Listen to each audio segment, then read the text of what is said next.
다 함께 사도신경 고백하심으로 수요 예배 하나님 앞에 올려드리겠습니다.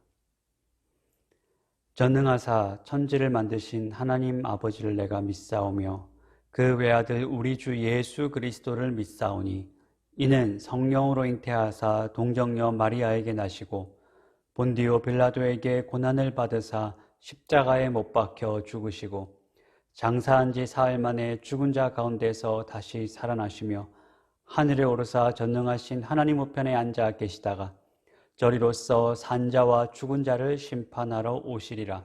성령을 믿사오며 거룩한 공예와 성도가 서로 교통하는 것과 죄를 사하여 주시는 것과 몸이 다시 사는 것과 영원히 사는 것을 믿사옵나이다. 아멘. 찬송가 270장 함께 찬송하겠습니다.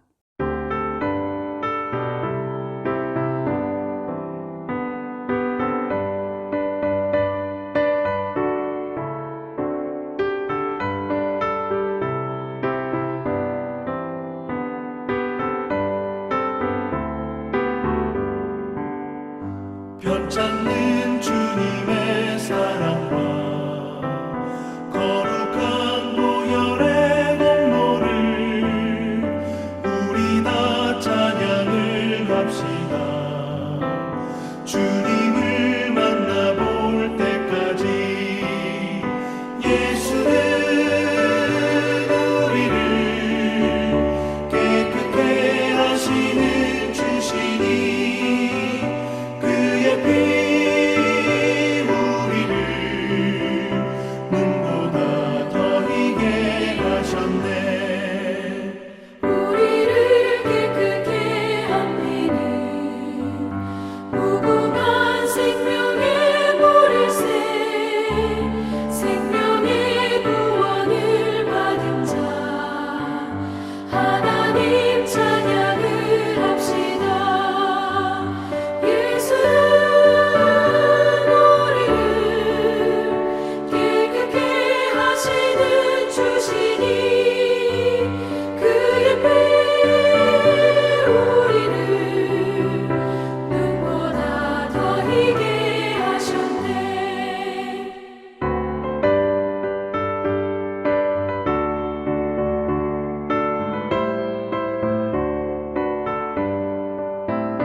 주님의 거룩한 보혈을 날마다 입으로 간증해 담대히 싸우며 나가세.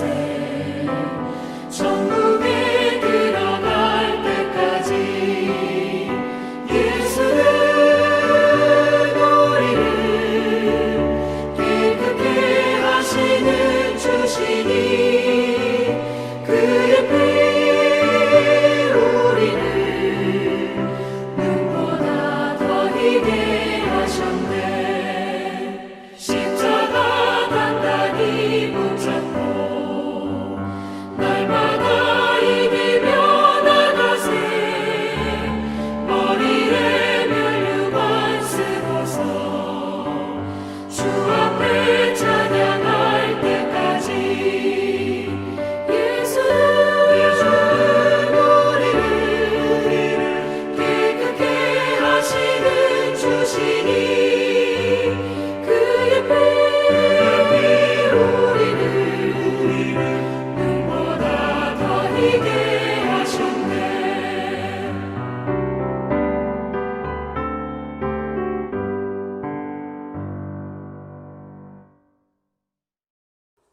오늘 우리가 함께 찾으실 말씀은 마가복음 1장 1절 한 절 말씀입니다. 마가복음 1장 1절 신약성경 52페이지에 있습니다.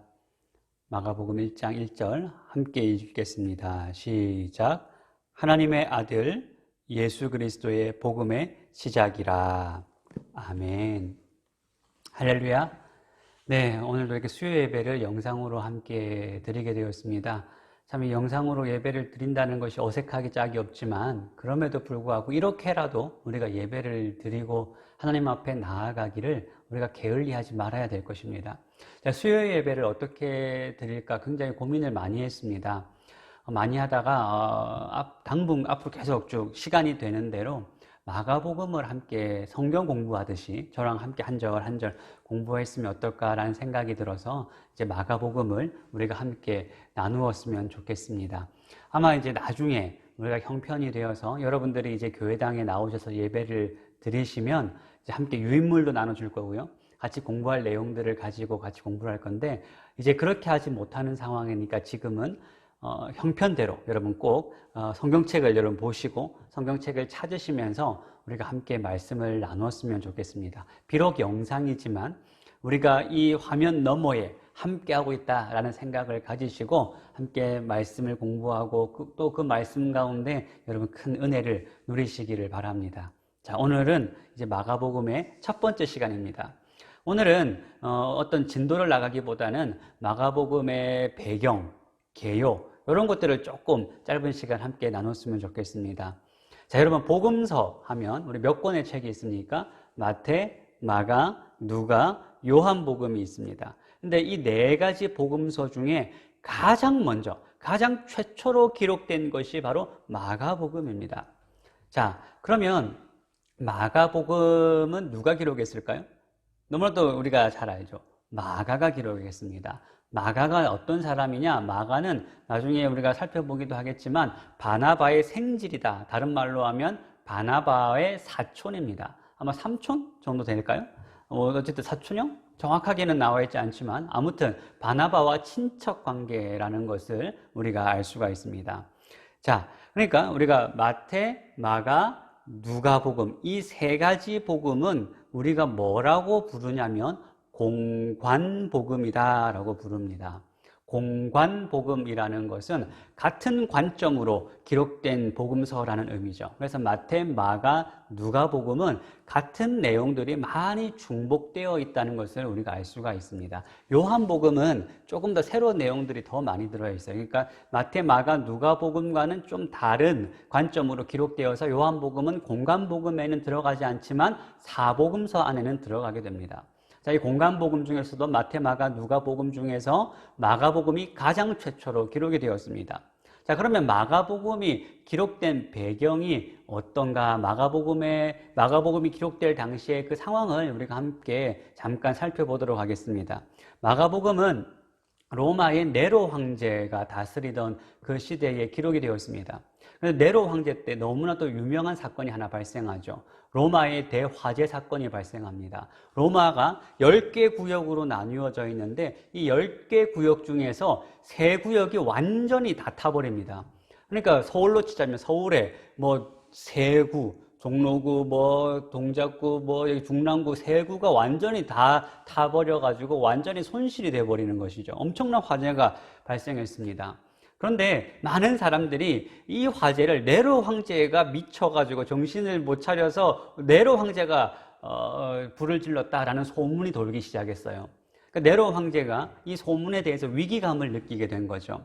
그래서 네로 황제는 어떻게 했냐면 이 불은 기독교인이 불을 냈다라는 그런 모함을 하기 시작합니다. 그리고 그것을 핑계로 기독교인들을 박해하기 시작하는 거예요.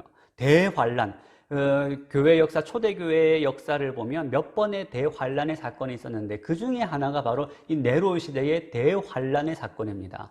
그래서 수많은 그리스도인들이 원형 경기장에 끌려 들어옵니다. 원형 경기장에 끌려 들어와서 짐승들에 의하여 죽임을 당하거나 아니면 또 여러 가지 잔인한 방법으로 죽임을 당하고 고문을 당하고, 그러니까 믿음을 가지고 살아간다. 그 당시는 믿음을 가지고 살아간다라는 것은 자기의 목숨을 내놓아야지만 가능한 일이었습니다. 그만큼 굉장히 힘들고 절망스러운 현실이었습니다. 그러니까 많은 사람들이 그 마음속에 어떤 의문이 생기기 시작할까요? 하나님이 나와 함께하고 계시고 정말 예수님께서 우리의 선한 목자가 되어주신다고 했는데 나의 현실이 왜 이런가? 우리는 이렇게 그냥 끝나버리는구나. 우리에게는 이제 희망이 없구나. 절망 가운데 하나님은 정말 살아계신가? 그러면 우리가 믿는 과연 예수는 과연 우리에게 어떤 의미가 있는가? 수많은 신앙에 대한 회의가 들기 시작합니다. 요즘도 마찬가지 아닙니까? 우리가 기독교 신앙으로 살아가기가 힘든 시대에 정말 우리가 한국교회 위기다라고 하는 이 시대 가운데서 우리는 우리의 신앙, 가장 항상 이렇게 고난 가운데 항상 우리는 어떤 현상이 일어나냐면 신앙의 근본으로 돌아가는, 우리의 신앙이 과연 어떤가를 점검하기 시작하는 그런 현상이 발생하지 않습니까? 그 시대에도 그랬다라는 것입니다. 그러니까 수많은 사람들이 이 고난과 환난과 그 목숨을 내놓아야 되는 그 두려움 가운데 사로잡히기 시작했을 때, 바로 환난의 시대, 고난의 시대, 대핍박의 시대에 바로 이 마가복음이 기록이 되어 있습니다. 그래서 여러분, 마가복음 1장 1절 우리가 아까 읽었잖아요. 마가복음 1장 1절 무슨 말로 시작합니까? 하나님의 아들 예수 그리스도의 복음의 시작이다. 마가는 무슨 말로 시작하냐면 우리가 믿는 예수 그리스도가 과연 누구이신가? 절망과 모든 두려움 가운데 빠져있는 성도들을 이 한마디 말로 위로하고 격려하기 시작합니다. 그러니까 하나님 예수 그리스도는 하나님의 아들이고, 그리고 그분이 오심으로 복음이 시작이 되었다라는 겁니다. 그러니까 마가복음은 한마디로 복음의 책이죠. 우리에게 복음을 이야기합니다. 모두가 다 끝났다라고 생각하고 모두가 다 절망 가운데 있을 때 마가가 하는 말이 무엇이냐면 이게 끝이 아니라는 것입니다. 이 절망과 이 환난으로 끝나는 것이 아니라는 것입니다. 이것은 끝이 아니라 우리에게 새로운 삶이 시작이 되었고 복음이 시작이 되었다. 하나님의 아들 예수 그리스도 복음의 시작이 되었다. 복음이 시작되었고 그분이 오셨다. 우리에게 소망이 시작이 되었다라고 마가는 이야기를 하는 것입니다. 그러니까 마가를 복음을 통해서 마가가 하고 싶은 말은 모든 고난 가운데 있는 성도들에게 예수 그리스도의 삶과 그분의 가르치심을 우리에게 보여주시면서, 그리고 그 많은 제자들의 모습을 통해서 우리가 걸어가야 될 길이 어떤 길인가를 제시하고 있는 책이 바로 마가복음입니다. 그래서 아마 오늘날 우리에게 가장 필요한 책 중에 하나가 바로 이 마가복음이다라는 생각이 듭니다. 자, 그러면 마가가 이제 이 마가복음을 기록했는데 과연 그러면 마가는 어떤 사람인가 우리가 함께 살펴봐야 되죠. 재밌는 사실은 마가는 12사도 중에 한 사람이 아니었습니다. 마가의 고향은 예루살렘입니다. 예루살렘에서 나고 자란 사람이 마가예요. 그런데 어떻게 마가가 예수님께서 하셨던 모든 이 가르치심과 갈릴리, 저 먼 갈릴리로부터 시작된 예수님의 사역을 이렇게 자세히 알 수 있을까요? 마가복음을 여러분들이 나중에 한번 읽어보시면 굉장히 사건들이 굉장히 생생하게 기록이 되어 있습니다. 마치 옆에서 보고 그것을 들은 사람처럼 마가가 마가복음을 기록하고 있습니다. 그런데 마가는 예수님과 함께 하지 않았는데, 예수님과 함께 하지도 않았을 뿐더러 12사도도 아니었고 제자도 아니었음에도 불구하고 어떻게 예수님께서 하신 그 모든 것을 생생하게 알고 또 그것을 복음서로 기록할 수가 있었을까요? 많은 사람들이 생각하기는 전승에 의하면, 그리고 역사가 파피아스의 증언에 의하면 마가는 베드로의 통역사, 번역사였다라고 이야기를 합니다. 그래서 마가는 베드로로부터 예수님에 대한 이야기를 듣고 가르침을 직접 받았습니다. 여러분 베드로가 누구입니까?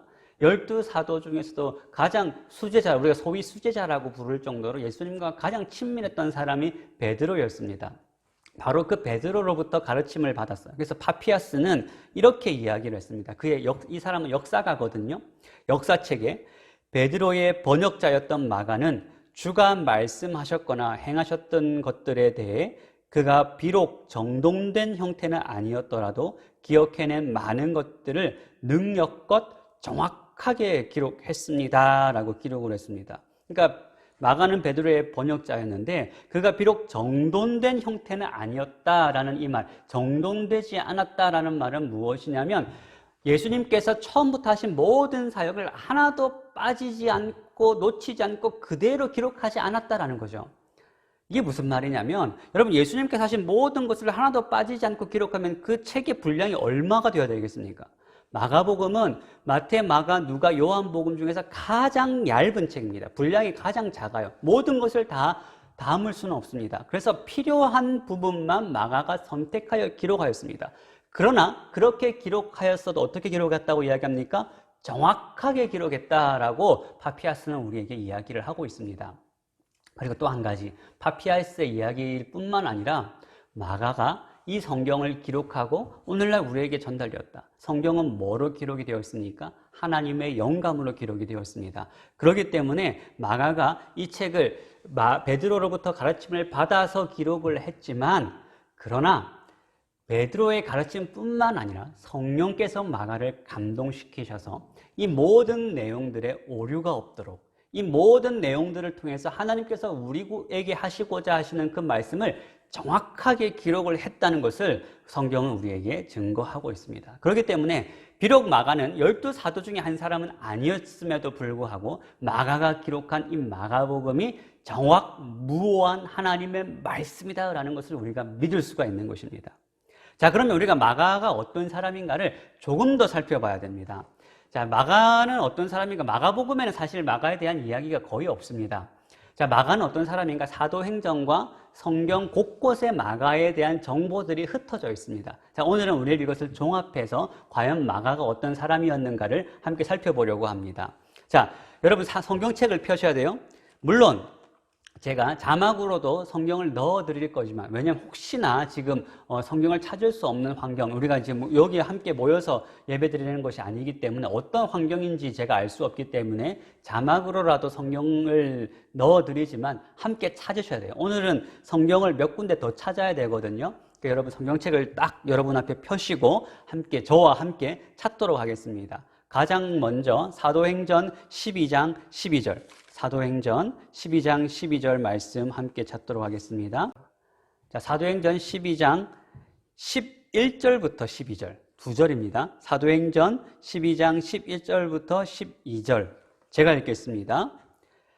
이에 베드로가 정신이 들어 이르되 내가 이제야 참으로 주께서 그의 천사를 보내어 나를 헤롯의 손과 유대 백성의 모든 기대에서 벗어나게 하신 줄 알겠노라 하여 깨닫고 마가라 하는 요한의 어머니 마리아의 집에 가니 여러 사람이 거기에 모여 기도하고 있더라 라고 되어 있습니다. 자, 여기서 누가 등장합니까? 마가라 하는 요한의 어머니 마리아라고 되어 있습니다. 그러니까 여기서 마가가 등장하죠. 마가의 또 다른 이름은 뭐예요? 요한입니다. 요한의 어머니의 이름은 뭐예요? 마리아다라고 기록을 하고 있습니다. 그런데 지금 베드로가 감옥에 갇혀 있다가 하나님의 은혜로 이제 감옥에서 나왔어요. 감옥에서 나와서 가장 먼저 찾아간 곳이 바로 마가의 어머니 마리아의 집이다라고 되어 있습니다. 자, 마리아의 집인데 거기서 어떤 일이 있습니까? 여러 사람이 함께 모여 기도하고 있습니다. 그러니까 많은 사람들, 초대교회의 거의 본부, 그때 그 당시는 교회 건물이 없었으니까요. 교회 건물이 없었으니까 한 집에 모였습니다. 그런데 여러 사람들이 모여서 기도할 수 있는 집, 굉장히 집이 어떨까요? 좁을까요? 넓을까요? 굉장히 넓은 집입니다. 굉장히 넓은 집을 가지고 있다. 그럼 한마디로 어떻겠어요? 부자다라는 것을 알 수 있죠. 그러니까 마가는 어떤 배경을 가지고 있냐면 예루살렘의 부잣집의 아들이었습니다. 고생을 별로 안 해봤겠죠. 안 그렇겠습니까? 그래서 부잣집 아들, 그리고 근데 어머니는 굉장히 믿음이 좋은, 자기의 집을 내어줄 정도로. 그래서 교회에서 사실 남자분들은 죄송합니다만 진짜 열심히 사역하시고 헌신하는 분들 중에 여자분들이 더 많죠. 초대교회도 그랬습니다. 여자분들, 그러니까 마리아가 자기의 집을 기도의 처소로, 예배의 처소로 내어주는 거예요. 그러니까 마리아는 부잣집 아들이지만 굉장히 신앙의 모범을 가지고 있는 예루살렘 교회의 리더로서 자리 잡고 있는 어머니의 신앙의 영향을 받았다는 것을 알 수 있고, 친척이 또 누구라고요? 바나바. 그러니까 이 집안은 완전히 믿음의 집안인 거예요. 거기서 지금까지는 아무런 어려움 없이 자라왔다라는 것을 우리가 알 수가 있겠죠. 자, 그 다음 장면이 어디냐면 사도행전 12장 25절 말씀입니다. 12장 25절 말씀. 제가 읽겠습니다. 바나바와 바울이 부조하는 일을 마치고 마가라 하는 요한을 데리고 예루살렘에서 돌아왔다라는 것입니다. 자, 지금은 아까는 12장은 예루살렘이 배경이었습니다. 지금은 이제 안디옥 교회가 배경이 됩니다. 안디옥 교회가 어떤 교회냐면 바나바와 바울을 파송해서 세운 최초의 그 이방 선교의 전초기지 같은 역할을 하는 것이 바로 안디옥 교회입니다. 안디옥 교회가 예루살렘 교회에 어려움이 있다는 것을 알고 안디옥 교회가 예루살렘에 이제 부조, 그러니까 구제 헌금 같은 거를 보냈어요. 자, 그래서 바나바와 바울이 그것을 가지고 예루살렘에 갔다가 다시 안디옥으로 돌아옵니다. 안디옥으로 돌아오는데 누구를 또 데리고 왔다고 되어 있습니까? 마가라 하는 요한을 데리고 왔다. 그러니까 바나바의 사촌이 마가니까 아마 마리아 어머니가 바나바에게 자기의 아들을 보내면서 뭐 좀 더 말씀을 배우라든지 훈련을 받으라든지 했을 수도 있겠죠. 어쨌든 바나바와 마가는 함께 안디옥으로 갑니다. 안디옥 교회가 어떤 교회라고요? 나중에 알겠지만 사도 바울을 중심으로 해서 세계 선교의 전초 기지가 되는 것이 바로 안디옥 교회입니다. 자, 그렇게 갔는데 13장 5절 한번 찾아보겠습니다. 사도행전 13장 5절. 살라미에 이르러 하나님의 말씀을 유대인의 여러 회당에 전할새 요한을 수행원으로 두었더라라고 되어 있습니다. 자, 요한이 수행원이 되었다는 거예요. 누구의 수행원? 바나바와 바울의 수행원. 이제 이 두 사람이 선교 여행을 하는데 이 두 사람이 선교 여행을 잘할 수 있도록 돕기 위해 함께한 사람이 바로 마가였습니다. 그러니까 마가는 이 놀라운 선교 역사에 동참을 하게 된 거예요. 근데 그렇게 동참해서 잘 됐으면 좋겠는데 한번 13장 13절 한번 찾아보겠습니다. 13장 13절. 13장 13절 한 장만 남기면 되죠. 찾으셨습니까? 13장 13절 읽습니다.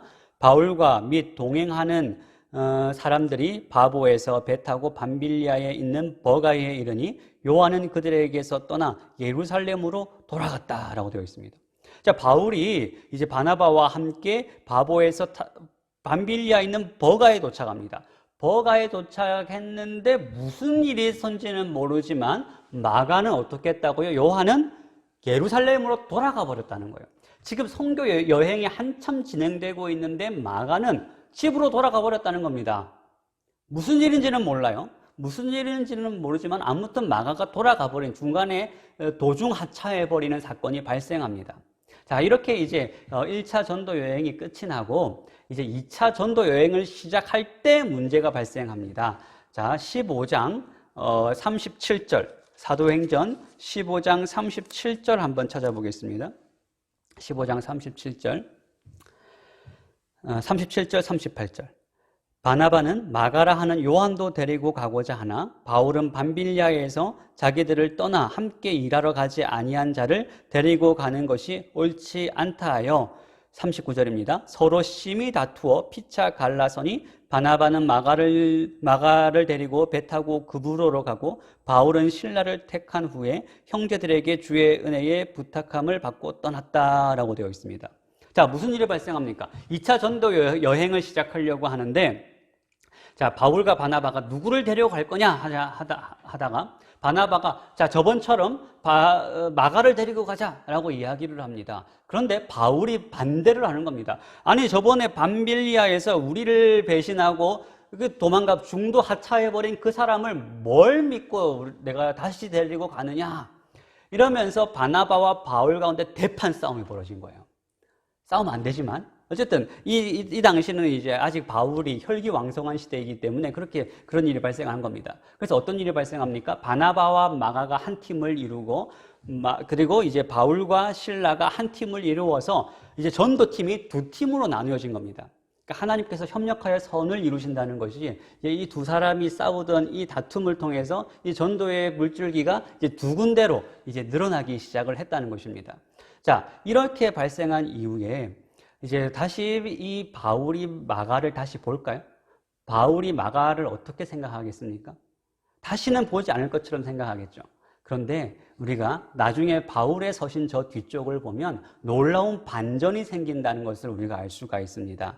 한번 우리 디모데후서 4장 11절입니다. 디모데후서 4장 11절 말씀 한번 찾아보겠습니다. 디모데후서 4장 11절 말씀입니다. 함께 읽겠습니다. 누가만 나와 함께 있느니라. 내가 올 때에 마가를 데리고 오라. 그가 나의 일에 유익하니라. 지금 바울이 감옥에 갇혀 있습니다. 그런데 지금 바울이 가장 노년의 디모데후서를 쓰면서 마가를 향하여서 뭐라고 표현합니까? 그를 꼭 자기에게 데리고 오라라는 것입니다. 그가 나의 일에 유익하다라고 이야기합니다. 꼭 필요한 사람이다. 그전에는 어떻게 되었습니까? 내가 다시는 마가와 함께 할 수 없다고 했는데 여기서는 그 사람이 나에게 꼭 필요하다라고 이야기를 하는 겁니다. 여기서 끝나는 것이 아니죠. 골로새서 4장 10절 한번 찾아보겠습니다. 여러분 열심히 찾으셔야 됩니다. 자, 골로새서 4장 10절 한번 찾아보겠습니다.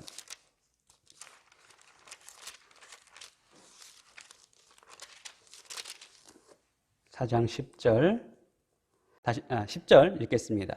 나와 함께 갇힌 아리스다고와 바나바의 생질 마가와 이 마가에 대하여는 너희가 명을 받았음에 그가 이르거든 영접하라. 유스도라 하는 예수도 너희에게 문안하느니라. 그들은 할레파이나 이들만은 하나님의 나라를 위하여 함께 역사하는 자들이니 이런 사람들이 나의 위로가 되었느니라 라고 이야기합니다. 지금 사도 바울은 자기의 노년에 쭉 여러 사람들을 이야기합니다. 그러면서 마지막에 11절 중반절 이후에 뭐라고 이야기하냐면 이들은 하나님 나라를 위하여 함께 역사하는 자들이고 이런 사람들이 나의 위로가 되었다라고 이야기합니다. 그러니까 여기서 누가 포함됩니까? 마가가 포함됩니다. 그러니까 마가는 노년의 사도 바울의 위로가 되는 사람이고 바울에게 꼭 필요한 사람으로 바뀌어져 있는 거예요.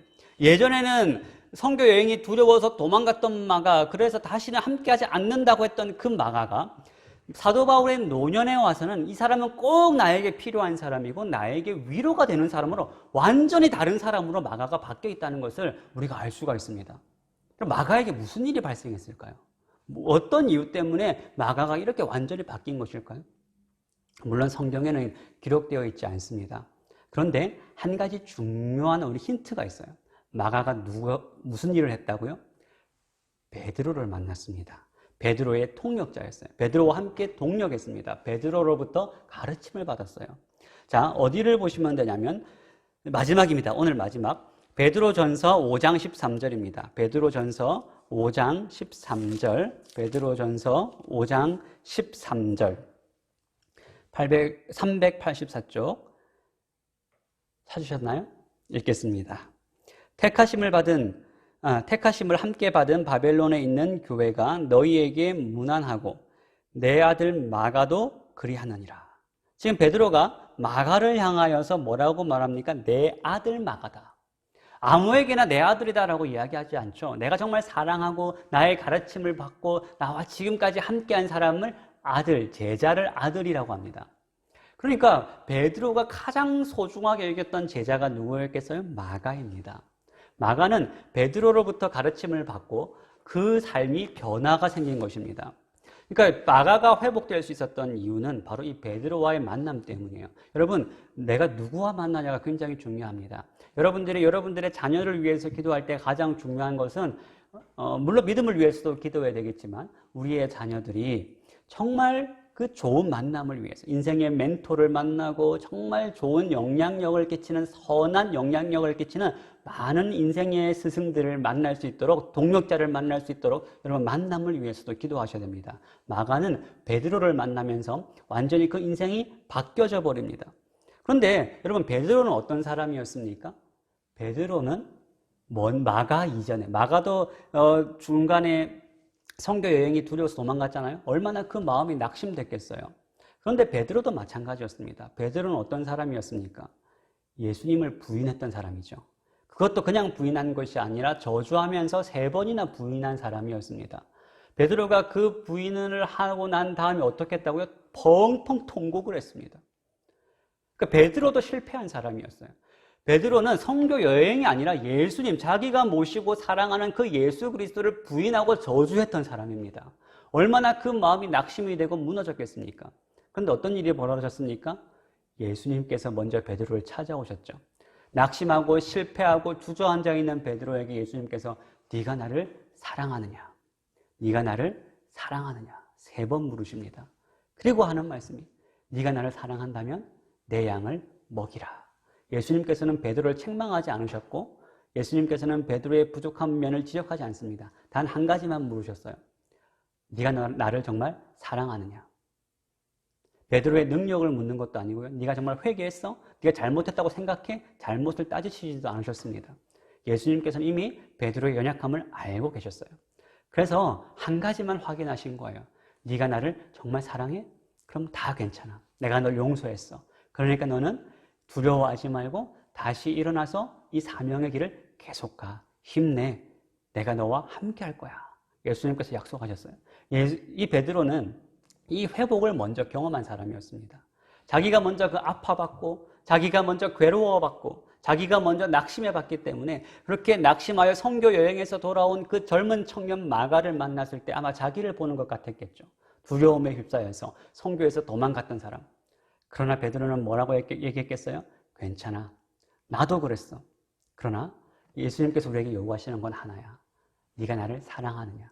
우리가 주님을 사랑하는 마음만 있다면 괜찮아. 다시 회복할 수 있어. 라고 하면서 베드로는 예수님의 가르침을 마가에게 전했겠죠.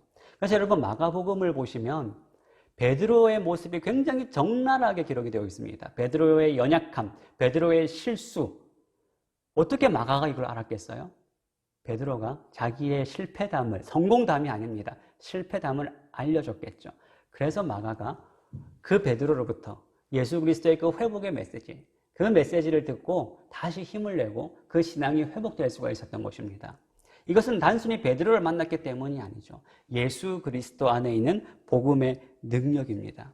복음의 능력을 경험했기 때문에 이 마가는 다시 정말 인생의 실패자에서 사도 바울에게 꼭 필요한 사람, 사도 바울의 위로가 되는 하나님의 위로와 하나님과 함께 동력하는 하나님 나라의 귀한 일꾼, 초대교회의 일꾼이 되었다라는 것을 우리가 알 수가 있는 것입니다.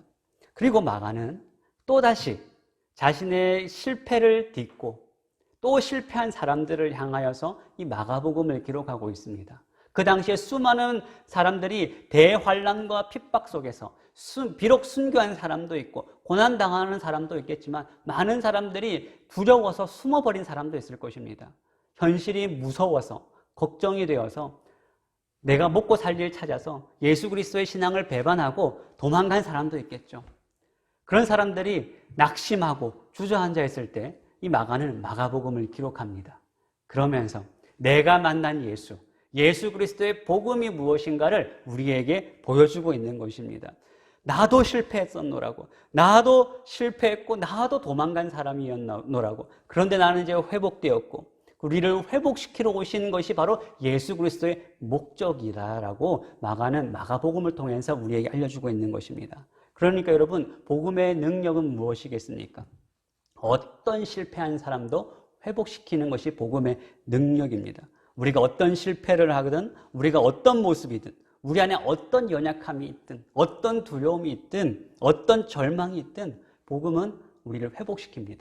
우리가 복음 앞으로 가기만 하면, 우리가 예수 그리스도께로 나아가면 복음은 우리를 다시 살려줍니다. 다시 회복시키고 다시 새 힘을 줍니다. 왜요? 복음은 끝이 아니라 시작이기 때문에 그렇습니다. 하나님의 아들 예수 그리스도의 복음의 시작이라. 여러분, 복음은 시작입니다. 우리는 언제든 다시 시작할 수 있습니다. 여러분, 현실 가운데 지치지 마시고 힘들 때마다 복음 앞으로 가시고 예수 그리스도 앞으로 가셔서 참된 위로를 받으시기를 바랍니다. 우리가 앞으로 이제 마가복음을 공부할 때 이 마가가 우리에게 해주고 싶은 이 고난 가운데서도 여전히 이 복음을 붙잡고 그 가운데 소망을 발견하고 제자의 길을 가는 그런 은혜를 여러분들도 함께 누리시기를 바랍니다. 기도하겠습니다.